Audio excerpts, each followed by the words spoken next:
Saya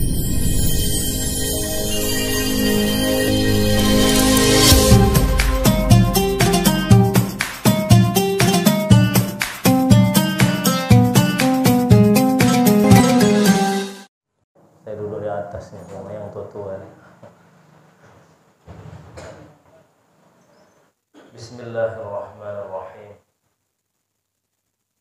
Assalamualaikum warahmatullahi wabarakatuh. Alhamdulillah. Alhamdulillahi rabbil alamin. Wassalatu wassalamu ala sayyidina rasulillah ajma'in wa ala alihi wa ashabihi wa zurriyatihi wa man tabi'ahum bi ihsanin ila yaumiddin. Rabbi shrah li sadri wa yassir li amri wahlul 'uqdatam min lisani yafqahu qawli, amma ba'du. Alhamdulillah wa syukurillah. Puji syukur kita kepada Allah Subhanahu wa ta'ala. Dengan sebenar-benarnya syukur kita kepada Allah Subhanahu wa ta'ala, dengan sebaik-baiknya syukur kita kepada Allah Subhanahu wa ta'ala, karena sampai malam ini, di waktu kali ini, Allah masih memberikan kita rahmatnya, Allah masih memberikan kita karunia-Nya, sehingga alhamdulillah wa syukurillah kita dapat berkumpul di tempat yang mulia, dalam rangka yang mulia, yaitu duduk di majelis ta'limnya Allah Subhanahu wa ta'ala, duduk di majelis ta'lim untuk mendengarkan sedikit daripada untaian nasihat daripada yang kita bahas pada malam ini. Maka hal ini merupakan nikmat besar yang Allah karuniakan kepada kita semua. Nikmat besar itu bukanlah harta, bukanlah daripada mobil yang mewah, tapi nikmat besar yang Allah karuniakan kepada kita, yaitu iman kepada Allah Subhanahu wa ta'ala. Karena dengan iman kepada Allah Subhanahu wa ta'ala inilah yang menjadi bekal kita mengarungi hidup yang penuh dengan tantangan, penuh dengan ujian. Maka orang yang beriman akan menghadapi setiap sisi kehidupannya itu dalam keadaan baik. Memandang setiap apapun yang terjadi, maka dia akan memandang dengan pandangan yang baik. Orang yang beriman dalam setiap masalahnya, kata Nabi SAW, hebatnya orang beriman, dia diuji oleh Allah Subhanahu wa ta'ala, dia bersabar. Maka ketika dia diberikan nikmat oleh Allah Subhanahu wa ta'ala, dia bersyukur kepada Allah Subhanahu wa ta'ala. Orang beriman, orang yang selalu merenungi setiap apapun keadaan yang telah diberikan oleh Allah Subhanahu wa ta'ala, baik itu berupa nikmat maupun ujian dari Allah Subhanahu wa ta'ala, baik itu yang datang dari orang lain, dari alam, maupun dari dalam dirinya sendiri. Maka orang beriman, di antara ciri-cirinya orang bertakwa yang disebutkan di dalam Al-Quran, salah satunya di dalam satu ayat dijelaskan, wa fi anfusikum afala tubsirun. Maka di dalam diri kalian sendiri, apakah kamu tidak memperhatikan apa yang ada di dalam diri kita sendiri? Untuk apa? Biar kita selalu bersyukur kepada Allah Subhanahu wa ta'ala. Maka kita sampai duduk di sini merenungi bahwa Allah yang memberikan kita kehidupan, yang memberikan kita kemampuan untuk datang dan duduk di sini. Di saat orang-orang jangankan mereka mau datang, merasakan tubuhnya saja enak saja itu sudah luar biasa nikmat. Jangankan untuk meminum seteguk air saja, mereka merasakan badannya terasa sehat saja itu mereka sudah bersyukur. Betapa banyak sekarang saudara-saudara kita yang terkapar di rumah sakit, yang di otaknya itu bukan lagi rumah yang dipikirkan, bukan lagi mobil di saat seperti itu, tapi di benak pikirannya itu bagaimana badannya disehatkan oleh Allah Subhanahu wa ta'ala. Ada orang yang dioperasi gara-gara nggak kentut, ibu-ibu sekalian. Ada orang yang dioperasi gara-gara lama tak kentut, akhirnya punya penyakit sehingga dia dioperasi. Ada orang yang mohon maaf ngeluarin kotorannya itu pakai selang. Sebab apa? Begitu lamanya mereka itu tidak bisa mengeluarkan kotoran yang menurut kita menjijikkan itu. Tapi makanya setiap keadaan itu orang beriman selalu memandang dan bersyukur kepada Allah betapa nikmatnya daripada segala pemberian Allah Subhanahu wa taala. Maka selain orang-orang yang tidak percaya kepada Allah, tidak beriman kepada Allah, maka hal ini akan terasa sia-sia. Tapi orang beriman ketika dia diuji oleh Allah, sebagaimana di dalam satu kisahnya ada seorang yang diberikan penyakit luar biasa oleh Allah Subhanahu wa taala. Sekujur tubuhnya diberikan penyakit oleh Allah Subhanahu wa taala. Datang seorang ulama yang memberikan sepotong roti kepadanya. Maka orang ini mengatakan alhamdulillah wa syukurillah. Saking besar suaranya, ulama ini sampai kaget. Apa gerangan yang membuat engkau begitu bersyukur hanya dengan sepotong roti, bukan satu roti, tapi hanya dengan sepotong roti saja dia sudah bersyukur begitu dahsyatnya. Maka orang ini mengatakan, bagaimana aku tidak bersyukur? Yang aku minta sama Allah cuma satu, katanya. Ya Rabb, jika engkau berambil dari segala yang ada dalam fisikku, engkau ambil penglihatanku karena orang ini buta, engkau ambil daripada tubuhku sampai runtuh, ya Allah, aku ikhlas, ridha ya Allah. Tapi satu hal yang saya minta darimu, ya Rabb, jaga lidah dan hatiku. Untuk apa? Biar aku lidahku bisa mengucapkan kalimat zikir kepadamu, hatiku selalu terpaut untuk mengingatmu ya Allah. Maka dua hal inilah yang aku minta kepada Allah Subhanahu wa ta'ala. Sakit ibu-ibu sekalian, tapi dia masih bersyukur kepada Allah Subhanahu wa ta'ala. Dan rasa sakit itu, orang yang beriman dengan imannya tidak akan memandang sakit itu sebagai halangan dia untuk beribadah kepada Allah Subhanahu wa ta'ala. Al-Habib Abdullah Al-Haddad, seorang ulama dari Tanah Tarim, Hadramaut, Yaman, ulama besar yang dikatakan oleh sebagian daripada para ulama, beliau termasuk di kalangan wali kutubnya Allah Subhanahu wa ta'ala. Umur dari kecil beliau sudah punya penyakit, sehingga penyakitnya itu di umur ke-3 tahun beliau sudah dibutakan oleh Allah Subhanahu wa ta'ala penglihatannya beliau. Umur 3 tahun Habib Abdullah Al-Haddad itu sudah kelihatan penglihatannya. Apakah beliau menyerah dalam belajarnya? Tidak. Umur 8 tahun dalam keadaan buta beliau sudah hafal Al-Quran. 40 tahun beliau merasakan sakit kepala. 40 tahun Habib Abdullah Al-Haddad itu merasakan sakit kepalanya tanpa diobati di zaman dulu. Kita baru 1 jam saja sudah mengeluhnya minta ampun. Kadang-kadang mohon maaf ketika kita kecapean, ketika kadang-kadang kita merasa sakit, kita punya badan sehingga kita merasa perlu istirahat, tapi ketika azan berkumandang pun kita mengatakan saya lagi kecapean. Padahal setiap hari Allah tak pernah mengatakan capek untuk memberikan nikmat kepada umat. Habib Abdullah Al-Haddad 40 tahun sakit kepala, ibu-ibu sekalian, bapak-bapak sekalian rahmati Allah. Umur 3 tahun sudah dibutakan oleh Allah. Kemudian sampai 40 tahun beliau merasakan sakit kepala. Umur 7 tahun sudah hafal Al-Quran. Umur 14-15 tahun sudah hafal kitab Kutubul Ghazali, yaitu Ihya Ulumuddin, dan semua kitab-kitab Imam Al-Ghazali sudah dihafalnya. Kemudian beliau menghafal juga Kutubus Sittah. Sampai di umur keberapa beliau sudah menjadi wali kutub, salah satu ulama besar di tanah Hadramaut, Yaman. Dan banyak sekali para ulama yang diuji dengan berbagai macam ujian-ujian oleh Allah Subhanahu wa ta'ala, tapi tidak pernah pantang untuk beribadah, tidak pernah pantang untuk mengejar daripada ilmunya Allah Subhanahu wa ta'ala. Al-Imam Syafi'i sendiri beliau seorang ulama, bukanlah dari golongan orang kaya. Al-Imam Syafi'i rahimahullah ketika menuntut ilmu ke Mekah Al-Mukarramah, beliau rumahnya daripada ibunya itu sampai dijual untuk biaya beliau pergi ke Mekah untuk menuntut ilmu. Sampai di Mekah dengan semangatnya beliau, orangnya masih kecil ketika belajar di suku Huzail, Bani Huzail, maka beliau menuntut ilmu ke Imam Malik di Madinah, yang jaraknya perjalanan kalau jalan kaki 6 hari 7 malam Mekah Madinah.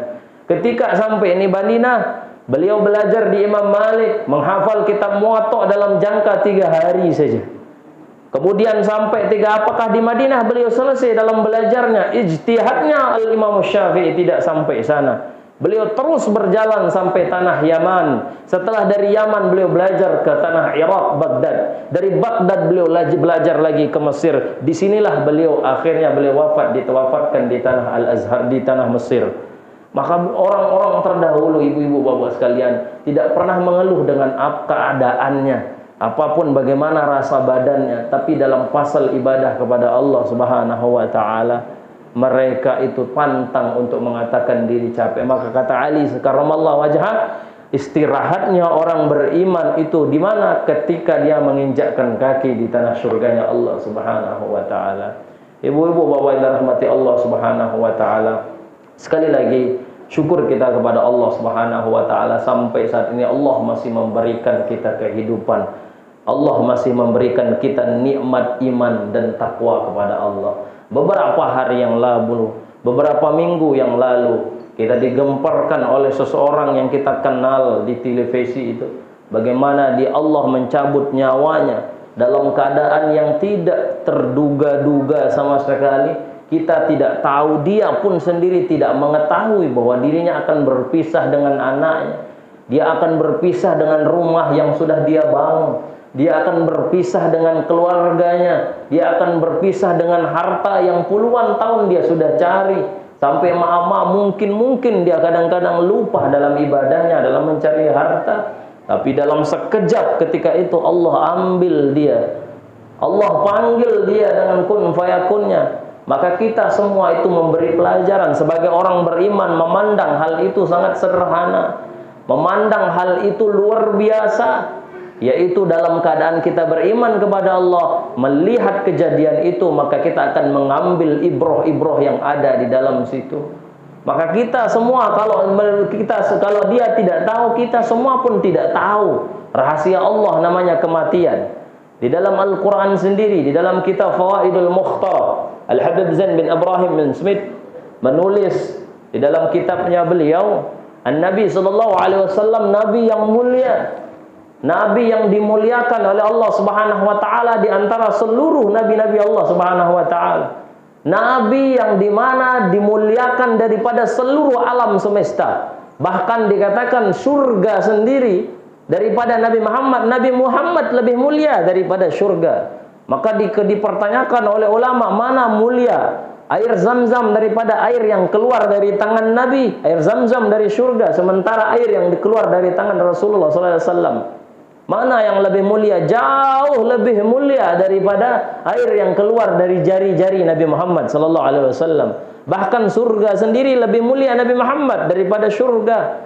Ramadan sendiri masih mulia Nabi Muhammad. Dan semua kemuliaan itu puncaknya Nabi Muhammad. Nabi Muhammad tidak butuh kemuliaan orang, tapi yang membutuhkan kemuliaan itu orang yang membutuh kemuliaan Nabi Muhammad. Ramadan butuh kemuliaan Nabi Muhammad. Hari Jumat butuh kemuliaan Nabi Muhammad. Surga butuh kemuliaan Nabi Muhammad. Kita semua butuh kemuliaan Nabi Muhammad. Seluruh hal-hal yang mulia yang dimuliakan oleh Allah sebab kemuliaannya karena kemuliaan baginda Nabi Muhammad SAW. Dalam keadaan beliau dimuliakan luar biasa itu pun, Allah sendiri yang mengatakan kepada beliau, innaka mayyitun wa innahum mayyitun.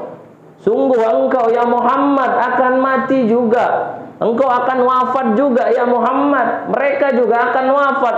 Nabi Muhammad sendiri dikatakan, engkau akan wafat juga ya Muhammad. Sungguh engkau akan wafat juga. Mereka juga akan dimatikan oleh Allah Subhanahu wa taala, wahai Muhammad. Maka dalam perkara ini, para ulama-ulama kita terdahulu sederhana sekali dalam mengambil ibrah pelajaran. Kalau mau menjadi rem dalam kehidupan kita, cukup kematian menjadi rem kita. Makanya Yahya bin Mu'az radhiyallahu anhu mengatakan, ada satu musibah di dalam harta kita, kata beliau. Ada dua musibah di dalam harta kita, di mana orang terdahulu tidak pernah bercerita tentang musibah ini. Orang bertanya, apa musibah itu wahai Yahya bin Mu'az? Maka beliau menjawab, musibahnya harta itu apa? Ketika kita mati nanti, harta yang sudah kita cari puluhan tahun, 80 tahun, 90 tahun, kadang-kadang kita lupa beribadah kepada Allah karena mencari perkara dunia. Tapi ketika kita wafat, maka ada dua perkara yang akan ditinggalkan oleh harta. Musibah harta itu ada dua perkara, kata Yahya. Yang pertama, ingat, ketika kita wafat nanti, harta yang Anda miliki semua akan diwariskan kepada ahli waris Anda. Yang kedua, ketika ahli waris Anda memakai harta Anda, mengambil kita punya harta, sementara Anda akan bertanggung jawab dengan harta Anda. Sesuap nasi yang kita makan, kata saya punya guru, sebiji nasi yang masuk ke perut kita demi Allah, semua akan dipertanggungjawabkan di hadapan Allah. Seorang yang tiap hari mencari kayu, hanya modal kapaknya saja, tiba-tiba dalam satu ibrah kisahnya, ada seorang kaya yang meninggal, yang punya harta luar biasa, bersayembara, siapa yang menemani aku nanti ketika saya sudah mati dalam kubur saya akan berikan setengah dari harta saya. Maka orang ini memberanikan diri, orang tukang kapak ini. Saya, katanya, ketika orang wafat ini ketika orang mati ini sudah meninggal, maka orang ini menemani dirinya dalam kubur, dimasukkan dalam liang lahat dengan segala fasilitasnya sampai 40 hari dia di dalam dengan makannya di bawah. Kemudian apa yang terjadi ketika hari ke-40 semua ahli waris sudah datang ingin memberikan harta kepadanya karena ini wasiat. Tapi ketika dia sudah bangkit, orang yang pencari kayu dengan hanya bermodalkan kapak, harta berharganya hanya kapaknya saja, apa yang terjadi?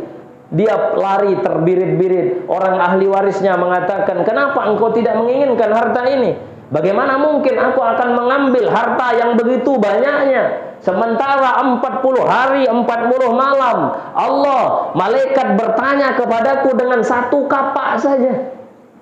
Dari mana engkau dapat ini kapak? Untuk apa kamu pakai? Hari Senin tanggal sekian kamu pakai, kamu ambil kayunya siapa? Kamu tebang kayunya siapa? Begitu detailnya. Bagaimana kalau aku punya harta yang banyak? Sementara satu kapak saja, 40 hari, 40 malam, malaikat bertanya tentang itu saja. Bagaimana kalau orang kaya yang begitu banyak hartanya?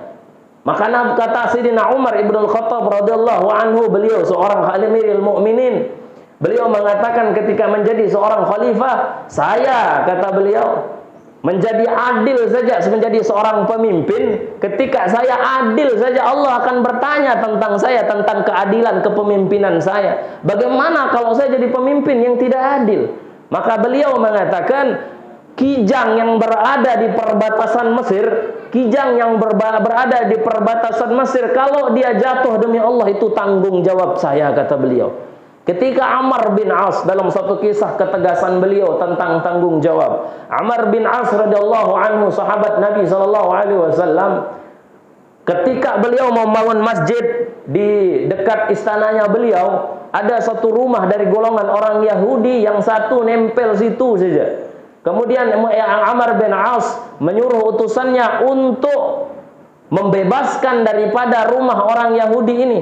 Ketika dia mau dibebaskan, orang Yahudi ini tidak mau dibebaskan. Akhirnya dibongkar paksa dia punya rumah ini orang Yahudi. Apa yang terjadi ketika dia bongkar paksa? Baru dia ingat, kalau Amr bin As seorang gubernur, pasti ada atasannya, yaitu Umar ibn al-Khattab Amirul Mukminin. Orang ini pergi sampai ke kota Madinah sebagai tempat pusat pemerintahan ketika itu. Apa yang terjadi? Di tengah perjalanan ketika dia memasuki kota Madinah, dia bertanya, mana Amirul Mukminin Umar ibn al-Khattab? Kemudian dengan tegas Umar bin Khattab menjawab, karena apa? Penampilan Umar bin Khattab yang begitu sederhananya, maka setiap orang yang tidak mengenal beliau tidak akan tahu bahwa dia seorang pemimpin besar kala itu, yang kekuasaannya bukan sekitar Saudi Arabia saja, tapi semenanjung Mesir, Yordan, itu semua di bawah kekuasaan Islam pada zaman itu.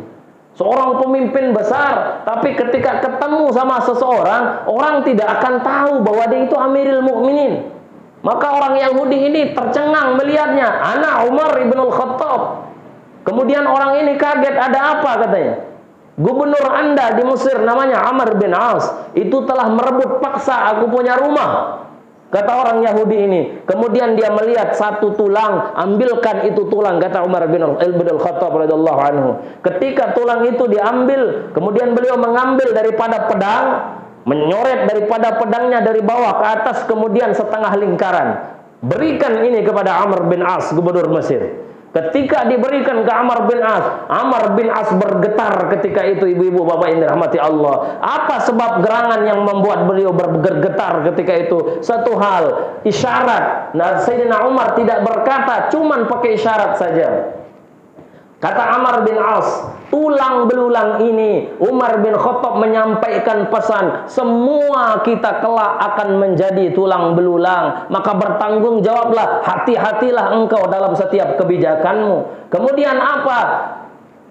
Garis dari bawah ke atas, kata beliau Amr bin As.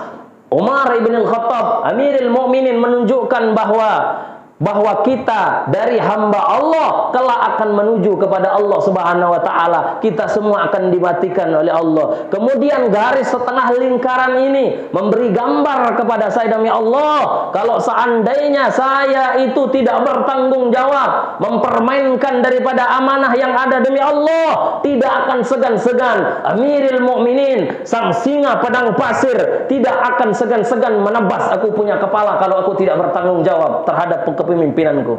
Maka kata beliau Amr bin As, bangun lagi dia, wahai sahabatku, bangun lagi rumahnya orang Yahudi ini. Karena saking tercengangnya orang Yahudi ini melihat bagaimana seorang pemimpin besar Islam yang ditegur oleh seorang pemimpin besar juga dari presidennya. Kemudian orang Yahudi ini mengatakan, asyhadu an la ilaha illallah wa asyhadu anna Muhammadan Rasulullah. Kenapa? Dahsyatnya kita punya agama dalam hal bertanggung jawab. Akhirnya orang Yahudi ini mengatakan, jangan engkau bangun rumahku, aku hadiahkan itu untuk Islam.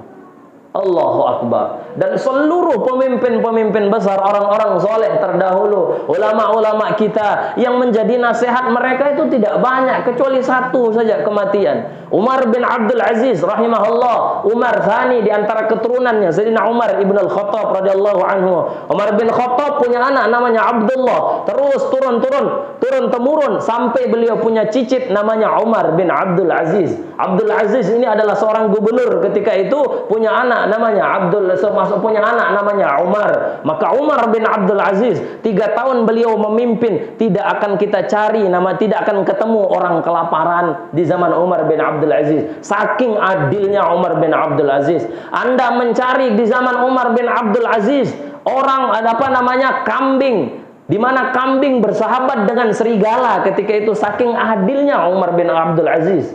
Suatu ketika ada kambing tiba-tiba diterkam oleh serigala, masyarakat seketika itu mengatakan pasti ini ada terjadi suatu hal. Maka setelah diteliti, tepat hari itu ketika serigala memakan kambing, hari itu seorang Amirul Mukminin yang mulia, yang amanahnya luar biasa, diwafatkan oleh Allah. Beliau Amirul Mukminin Sayyidina Umar bin Abdul Aziz pernah bertanya kepada seorang ulama, berikan aku nasihat, kata beliau Amirul Mukminin Umar bin Abdul Aziz. Maka Amirul Mukminin Umar bin Abdul Aziz diberikan nasihat satu saja oleh orang ulama. Tidak panjang dia memberikan nasihat. Ulama ini mengatakan, wahai Umar bin Abdul Aziz, wahai Amirul Mukminin, kalau engkau sekarang menjadi seorang presiden, engkau sekarang menjadi seorang Amirul Mukminin, ingat ayahmu dulu, kakekmu dulu, pendahulumu dulu yang menjadi presiden juga pernah duduk di singgasana ini, tapi mereka sekarang sudah tidak ada. Menangis Sayyidina Umar bin Abdul Aziz radhiyallahu anhu, senangis-nangisnya beliau. Kenapa? Kalau kita semua itu memberi pelajaran bagi beliau bahwa kalau beliau menjadi pemimpin sekarang, kelak akan mati digantikan lagi. Begitu juga kita semua. Kalau mau mendapatkan nasihat besar, nggak usah banyak-banyak. Sekarang kita ini duduk dalam keadaan ada yang sudah jadi anak, ada yang sudah jadi orang tua. Ingat dulu kita punya kakek, tapi kakek kita sekarang sudah tidak ada. Dulu kita punya buyut kita sudah tidak ada. Dulu mungkin kita punya ibu kita sudah tidak ada. Kita juga akan sama dikatakan oleh anak-anak kita, dulu aku punya ayah, tapi sekarang ayahku tidak ada. Kita semua ada waktunya juga akan menjadi orang tidak ada. Makanya seorang ulama dari golongan ulama sufi, seorang ulama bernama Fudail bin Iyad Fudail bin Iyad ini seorang tokoh sufi. Ketika ada orang bertanya kepada beliau, bertanya tentang nasihat kepada beliau, "Wahai Fudail, wahai Syekh, berikan aku nasihat," katanya. Fudail bin Iyad kemudian bertanya, "Apakah kamu masih punya ayah?" Orang ini mengatakan, "Orang tuaku sudah wafat." Fudail bin Iyad marah ketika itu sambil mengatakan, "Pergi kamu, ruh anta."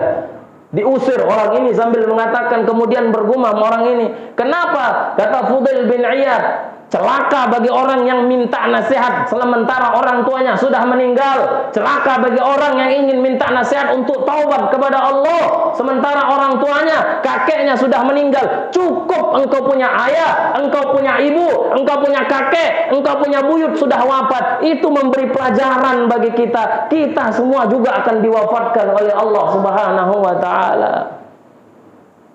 Tidak pandang bulu daripada kehidupan kita ini, semua akan dibinasakan oleh Allah Subhanahu wa taala. Jangan yang muda, jangan terlena dengan mudanya Anda. Yang kemarin 28 tahun masih cantiknya, masih banyak hartanya, masih sehat, penyakitnya tidak ada. Seketika itu Allah mencabut daripada nyawanya. Siapa yang tahu? Jangan berangan-angan terhadap dunia yang terlalu tinggi. Maka kata ulama sufi dikatakan, mereka mengatakan, orang yang panjang angan-angannya, terlalu tinggi angan-angannya, jelek amalnya itu akan jelek.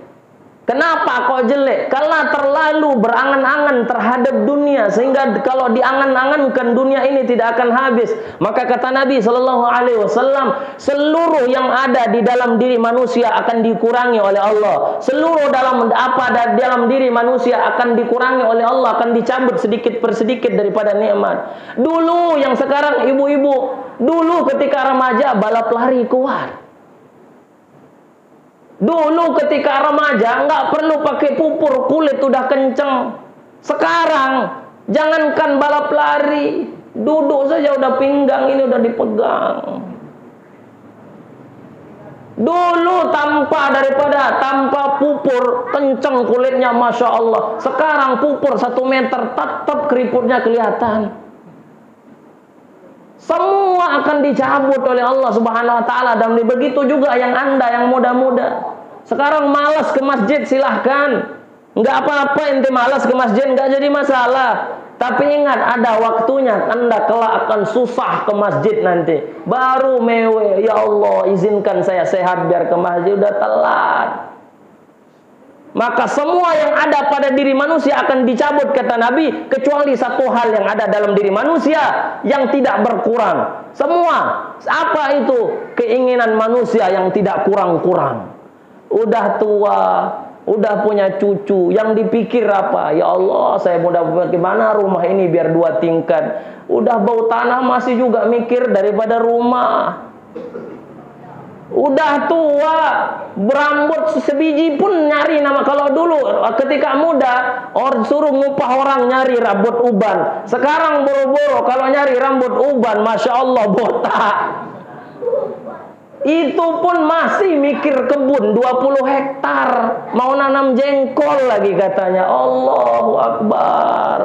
Cukup sudah, kalau udah 40 ke atas itu sudah ada kode. Kurangi sedikit kegiatan perkara itu, perbanyak ijtihad untuk nuntut ilmu, majelis ta'lim. Kalau Anda jadi pengusaha, jangan berhenti jadi pengusaha, perbanyak sedekahnya. Tapi kalau udah tua, kerja sudah tidak bisa, rumah jangan lagi terlalu dipikirin, masjid yang dipikirin. Jangan lagi HP yang terus ketika ada orang manggil kita sedih. Allah yang manggil. Kita harus bersedih ketika kita tidak hadir. Maka seorang ulama di tanah Yaman, Habib Abdurrahman, beliau ketika anaknya meninggal, selaya berkata kepada orang-orang itu, mengatakan apa? Demi Allah, kata beliau, anakku meninggal ini belum ada apa-apanya. Ini musibah kecil, kata beliau. Tapi musibah terbesar seseorang itu bukan keluarganya meninggal, bukan orang tua Anda meninggal, bukan anak-anak Anda meninggal. Tapi musibah besar, kata beliau, itu apa? Telat jamaah. Gitu seorang ulama terdahulu di dalam hal perkara ini. Maka kalau kita itu sudah 40, 60 tahun taubat kepada Allah. Karena kata Nabi sekali lagi, yang ada pada diri manusia akan kurang. Dulu hitam, sekarang putih. Tapi satu hal, keinginan manusia yang tidak ada habis-habisnya ini tidak akan hilang.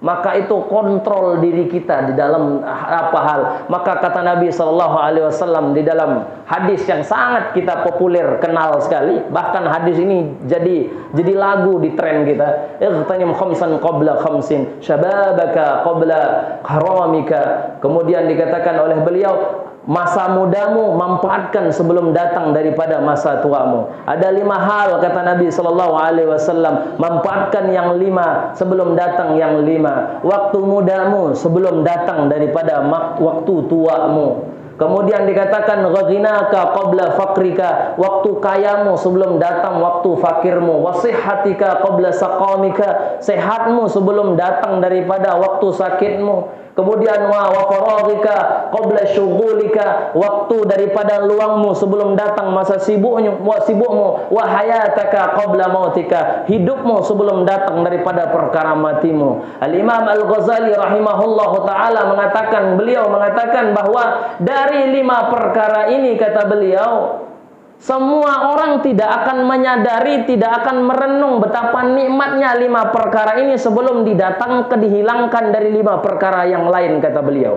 Masa muda sebelum datang masa tua. Orang tidak akan menyadari betapa nikmatnya masa muda. Bisa sehat, jogging tiap hari, bisa lari-lari, kulitnya begitu sempurna. Kalau fitness 6 bulan makin sehat berotot. Kalau yang sudah tua, jangankan 6 bulan, 1 jam fitness, kemudian 7 hari dia tidak bisa bangun.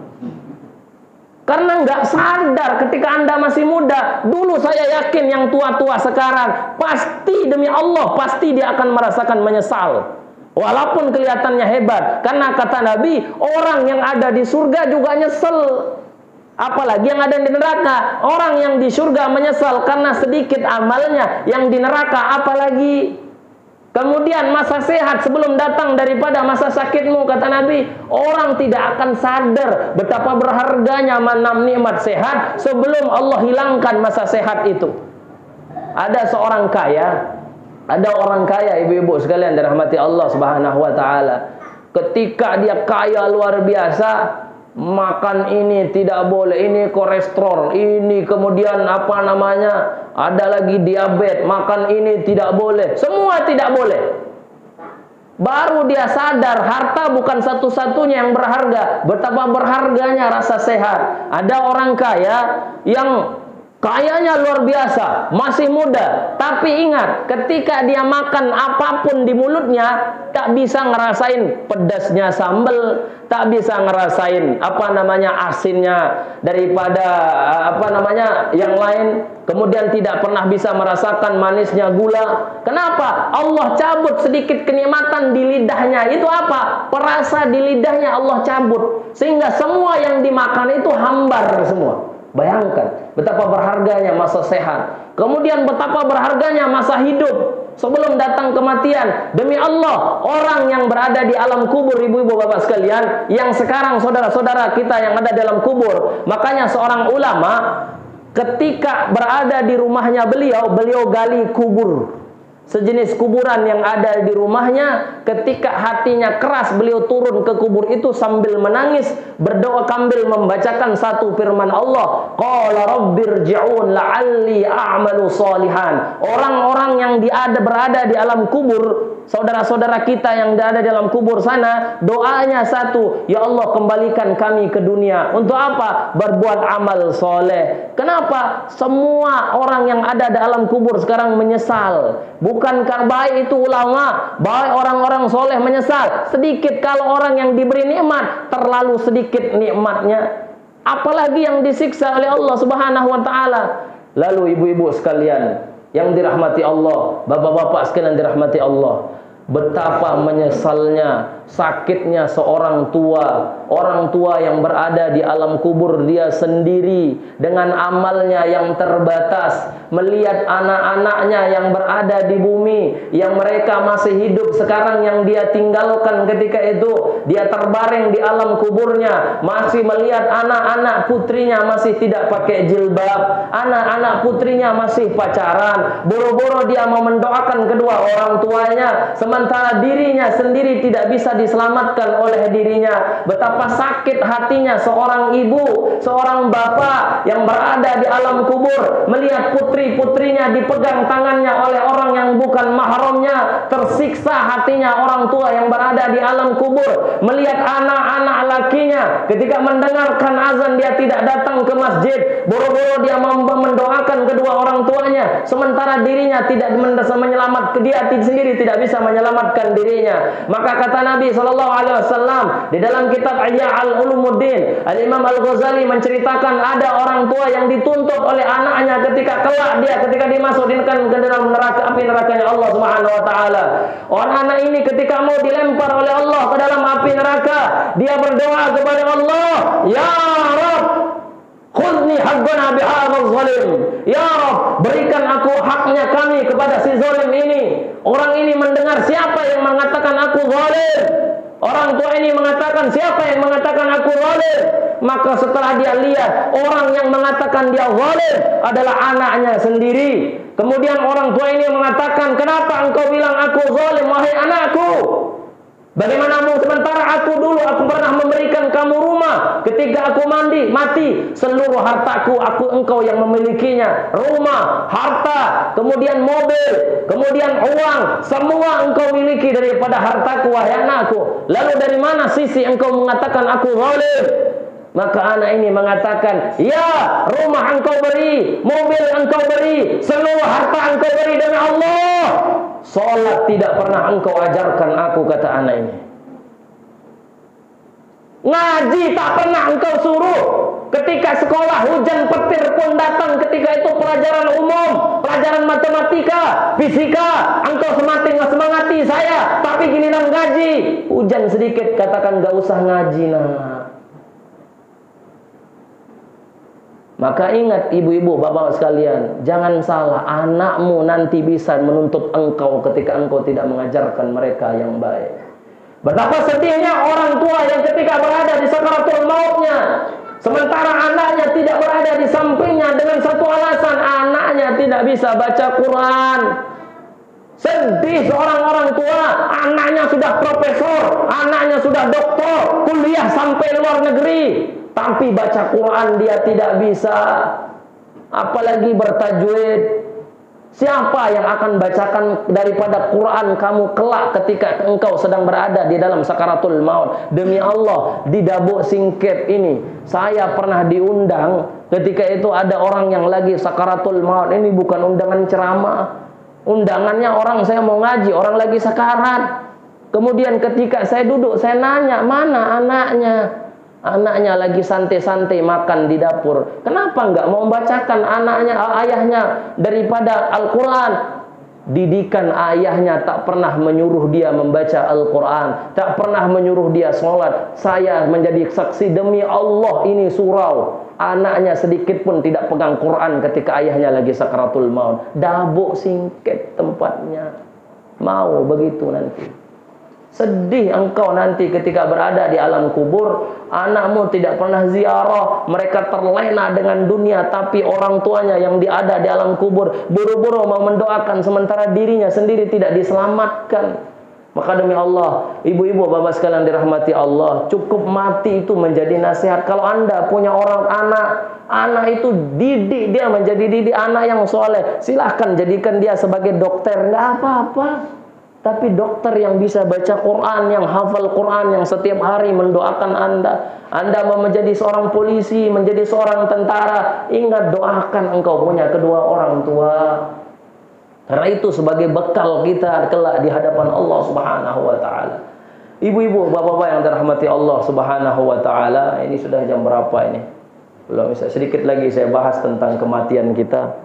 Al-Imam Syafi'i rahimahullahu taala Beliau di umur 40 tahun suatu ketika pernah pakai tongkat berjalan, Imam Syafi'i itu. Ketika beliau pakai tongkat berjalan, ada orang bertanya kepada beliau, "Wahai Imam, apa gerangan yang membuat engkau berjalan pakai tongkat sementara Anda masih sehat?" Maka kata beliau, "Ini menunjukkan biar aku mendapatkan pelajaran. Semua kita sedang berjalan menuju kuburan. Semua kita sedang berjalan menuju alam daripada alam barzah."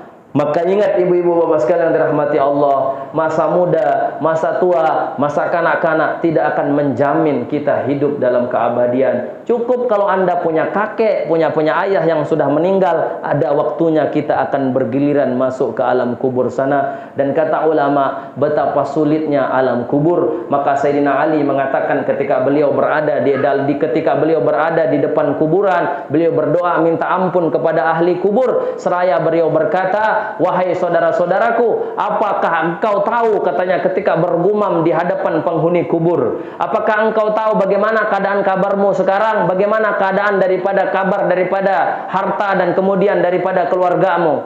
Seandainya engkau tahu bahwa keluargamu sekarang, rumah yang dulu engkau bangun 80 tahun, mobil yang engkau usahakan untuk kamu dapatkan demi Allah, rumahmu yang engkau usahakan 80-100 tahun yang lalu, sekarang sudah ditempatkan oleh laki-laki lain. Karena istrimu yang dulu engkau cintai, bahkan engkau katakan sehidup semati Pak demi Allah, sekarang istrimu sudah diambil oleh laki-laki lain. Dan rumah tempat yang engkau bangun dulu, sekarang sudah ditempati oleh laki-laki lain, yaitu dari suami daripada istri kamu. Hartamu yang dulu kamu usahakan sekarang sudah dibagikan ke harta warismu, dan kamu sekarang akan mendapatkan daripada apa yang kamu cari dulu, bertanggung jawab terhadap apa yang kamu cari dulu." Dan seandainya mereka bisa menjawab, katanya Sayyidina Ali, demi Allah, apa yang mereka akan katakan? Modal terbesar ketika di alam kubur cuman satu, takwa kepada Allah Subhanahu wa ta'ala. Maka boleh kita mencintai dunia, tapi ingat satu hadis yang luar biasa. Kata beliau dalam hadisnya ini yang terakhir, Sayyidina Jibril pernah dibilang kepada beliau, menasihati Rasulullah, "Isma syi'tan fa innaka mayyitun, wa'mal ma syi'ta fa innaka majziyun bih. Wahbab ma syi'ta fa innaka mufariqun fi, wa'lam anna syarifatal mu'min fi qiyamil lail." Kata Sayyidina Jibril kepada Rasulullah, "Hiduplah engkau sepuasmu, tapi ingat engkau akan merasakan kematian. Berbuat silahkan, ente mau mabuk, mau zina, pemabuk, pezina silahkan, ente mau mabuk, berzina enggak apa-apa. Yang muda-muda ente mau main-main silahkan, tapi ingat engkau akan mendapatkan balasan daripada apa yang engkau perbuat. Cintai orang yang engkau mau cintai," kata Sayyidina Jibril. "Cintai sepuasmu siapa yang kamu mau cintai. Engkau punya istri, cintai sepuasnya. Anak, cintai sepuasnya demi Allah. Ingat, engkau akan berpisah dengan anakmu, dengan orang yang engkau cintai. Engkau akan berpisah dengan istrimu, engkau akan berpisah dengan seluruh orang yang engkau cintai." Maka kemarin kita lihat ada seorang anak yang masih hidup, kedua orang tuanya diwafatkan oleh Allah. Apa yang akan bisa kita lakukan? Ingat, kata beliau, ketahuilah kemuliaan seorang mukmin itu berada di solat malamnya, kata Sayyidina Jibril. Oleh karena itu, sebagai peringatan bagi kita bahwa kita hidup ini silahkan hidup, tapi ingat kita akan mati. Kemudian kerjakan apa yang mau kerjakan, Anda akan mendapatkan balasan yang apa yang Anda lakukan. Dan cintai siapa yang orang engkau cintai, tapi engkau akan berpisah daripada orang yang engkau cintai kelak. Mungkin ini yang dapat saya sampaikan di malam hari ini. Mudah-mudahan ini memberi nasihat kepada kita, tidak panjang lebar, bahwa sekali lagi nggak perlu cari nasihat sebenarnya panjang lebar. Cukup masukkan ke dalam hati Anda, dalam keadaan apapun Anda, dimanapun Anda, bahwa kita kelak akan mati. Maka kalau kita sudah sadar mati, sadar. Wallahu a'lam bissawab. Subhanakallahumma bihamdika asyhadu an la ilaha illa anta astaghfiruka wa atubu ilaik. Assalamualaikum warahmatullahi wabarakatuh.